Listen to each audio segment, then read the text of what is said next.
Cada día ingerimos miles de millones de bacterias, o incluso más, casi todas procedentes de los alimentos, pero algunas también de nuestra propia boca. En realidad, todos y cada uno de nosotros poseemos una dotación de células bacterianas 10 veces mayor que las humanas. Hasta la fecha, nos hemos beneficiado de las ventajas que nos otorga esta microbiota.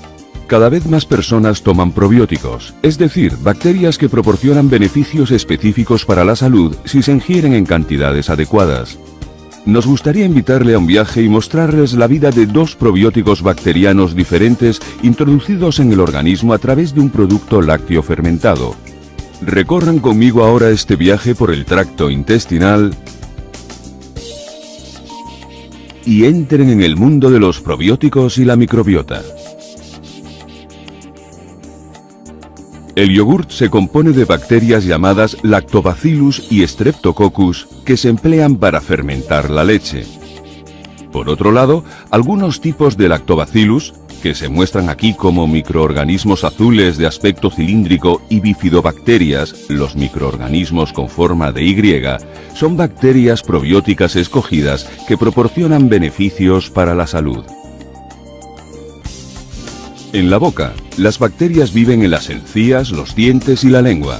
Todas las personas tienen cierto grado de placa o caries causada por distintos tipos de los denominados gérmenes o bacterias malos que crecen con rapidez y producen ácidos y enzimas a partir de los alimentos que ingerimos, sobre todo el azúcar. La palabra malo se refiere en realidad al hecho de que estos microbios puedan dañar nuestros tejidos o producir inflamación y una sensación de malestar.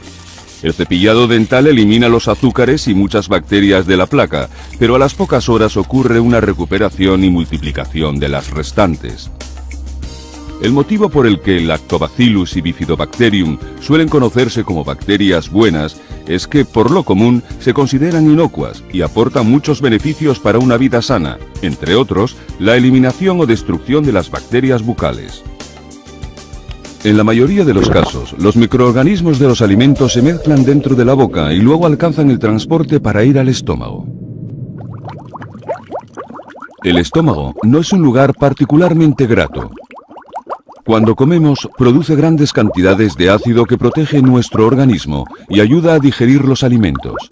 El ácido destruye muchas bacterias que ingerimos, incluidas muchas de las enzimas de la leche presentes en los productos lácteos. Sin embargo, algunas bacterias, como los probióticos, Lactobacillus y Bifidobacterium, sobreviven a los efectos del ácido gracias a un escudo protector que se ilustra aquí en forma de halo. Esta protección la confieren la leche y los alimentos. Además, estos probióticos abandonan enseguida el estómago con el componente líquido de la comida. Más de la mitad de la población mundial, y en especial en el continente asiático, aloja en su estómago una bacteria llamada Helicobacter pylori. Algunas cepas de esta bacteria son patógenas. La bacteria se adquiere a partir de distintas fuentes. Por ejemplo, se transmite a partir de agua contaminada. La bacteria puede surcar las paredes del tejido y produce ureasa y una toxina que daña las células, causando úlceras dolorosas y a veces cáncer. El tratamiento antibiótico puede curar algunos casos de colonización por Helicobacter, pero hay veces que la bacteria se resiste a la destrucción o retorna una vez terminado el tratamiento. Las bacterias probióticas ayudan a reducir estos Helicobacter, probablemente atacándolos con armas parecidas a los antibióticos llamadas bacteriocinas, o bien desplazándolos de su lugar. No obstante, para entender este proceso se requiere más investigación. Los microorganismos destruidos, las bacterias probióticas y los microbios fermentadores o supervivientes recorren el intestino y entran en contacto con las sales biliares que destruyen muchos de los microbios fermentadores de la leche. Muchos probióticos resisten a estos efectos nocivos, con lo que sobreviven y continúan su viaje. En la etapa siguiente, las bacterias llegan al intestino delgado. Esta región del organismo suele tener una longitud de 9 metros y posee estructuras llamadas vellosidades y microvellosidades que absorben los nutrientes contenidos en los alimentos y crean una defensa importante frente a la enfermedad. El intestino delgado aloja a miles de millones de bacterias, la microbiota, entre otras, bifidobacterias y lactobacilos, que contribuyen decisivamente a nuestra salud al digerir los alimentos, combatir las bacterias malas y modular la respuesta inmunitaria. Quedan muchos aspectos por investigar, como los tipos de bacterias que viven en el intestino, el modo de comunicación entre ellas y el modo en que las percibimos, y también si los probióticos pueden prevenir o aliviar determinadas enfermedades. El organismo dispone de complejos sistemas que vigilan en todo momento lo que sucede a su alrededor y las bacterias o moléculas que lo atraviesan. Puede detectar los microorganismos de naturaleza buena, pero aún así segrega un anticuerpo denominado IgA secretora que detecta cualquier bacteria o virus malo en el medio. Si una persona ingiere demasiadas bacterias malas de una vez, por ejemplo con una comida contaminada, las bacterias probióticas actúan de concierto con las defensas intestinales, impidiendo que las bacterias malas dañen al anfitrión.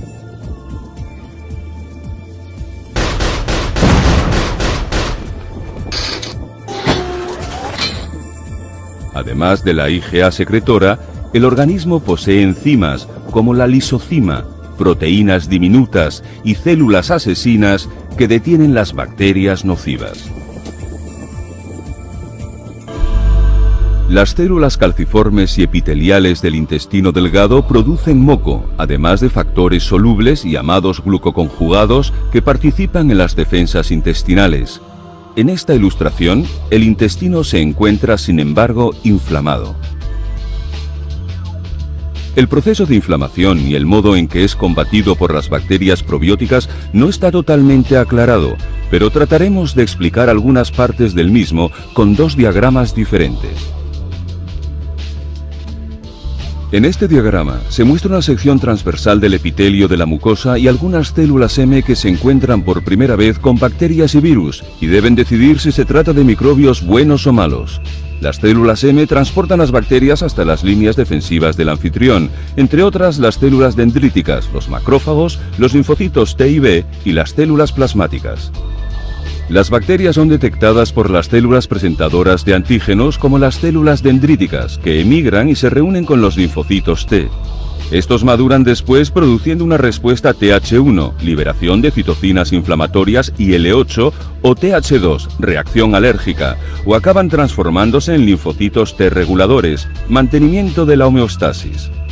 Cuando el anfitrión detecta bacterias probióticas o buenas, se activan más linfocitos T reguladores que fomentan una mayor tolerancia y homeostasis, reflejada en la producción de TGF-beta e IL-10. Muchas bacterias viven en las microvellosidades y algunas descienden hasta el abismo para encontrarse cara a cara con las células de Paneth. Unas células epiteliales que disponen de gránulos que contienen grandes cantidades de sustancias antimicrobianas naturales, como las denominadas defensinas alfa y lisozima. Cuando las células de Paneth se encuentran con las bacterias malas o las sustancias tóxicas producidas por estas, emiten un geyser que contiene estos gránulos.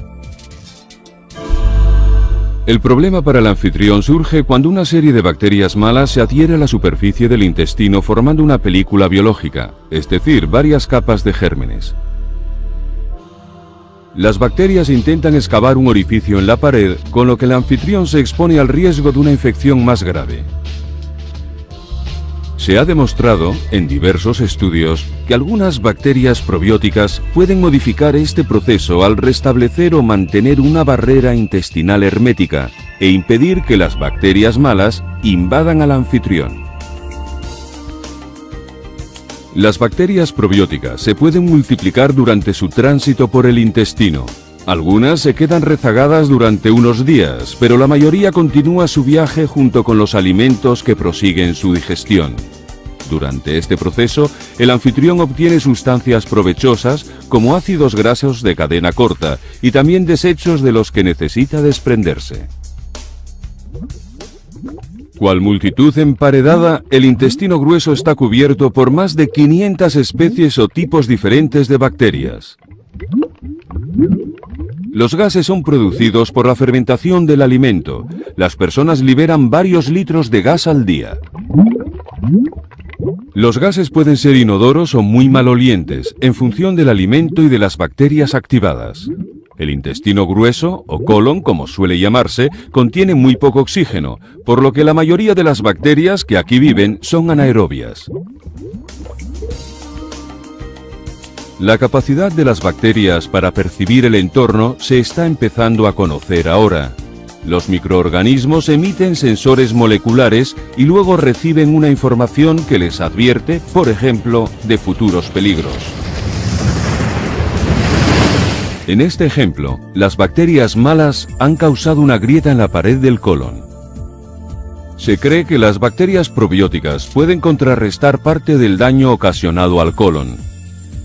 Aunque no se entiendan por completo los mecanismos, los representamos aquí por la recolonización local por las bacterias buenas y los probióticos ingeridos, que frenan la diarrea. Justo cuando parecía que el anfitrión se había recuperado, un poco más abajo en el colon surgen unas bacterias llamadas salmonelas que están atacando a la pared y se multiplican a mayor velocidad que los otros habitantes bacterianos. La salmonela ha tenido que ingerirse en una comida previa. Ahora ya han pasado varias horas y está produciendo un enorme malestar al anfitrión. Los antibióticos se utilizan en algunos casos de intoxicación alimentaria para destruir las bacterias ofensivas malas. Estos compuestos poseen eficacia contra la salmonela, pero no contra los virus. Los antibióticos acuden, en su mayoría, como bombarderos sigilosos desde el torrente sanguíneo, pero algunos provienen también del túnel intestinal. Los antibióticos están diseñados para atacar la pared de la célula bacteriana o sus componentes internos, pero muy pocos diferencian entre los tipos de bacterias. Por eso, en la práctica, arrasan todo el terreno y destruyen las bacterias, tanto buenas como malas. Los antibióticos no destruyen algunas bacterias probióticas que poseen una resistencia intrínseca incluida en su ADN cromosómico. Como se ha demostrado en estudios en seres humanos, las bacterias probióticas contribuyen a reducir el periodo de diarrea. Con ello, el desecho se solidifica de nuevo y se normaliza el hábito intestinal. Todo viaje llega a su fin. Algunos probióticos permanecen en la piel externa del ano desde donde se desplazan, en el caso de las mujeres hasta el tracto vaginal situado tan solo a 4 centímetros de distancia. Pero en la mayoría de los casos dicen adiós al intestino. Y vaya, a donde usted sabe.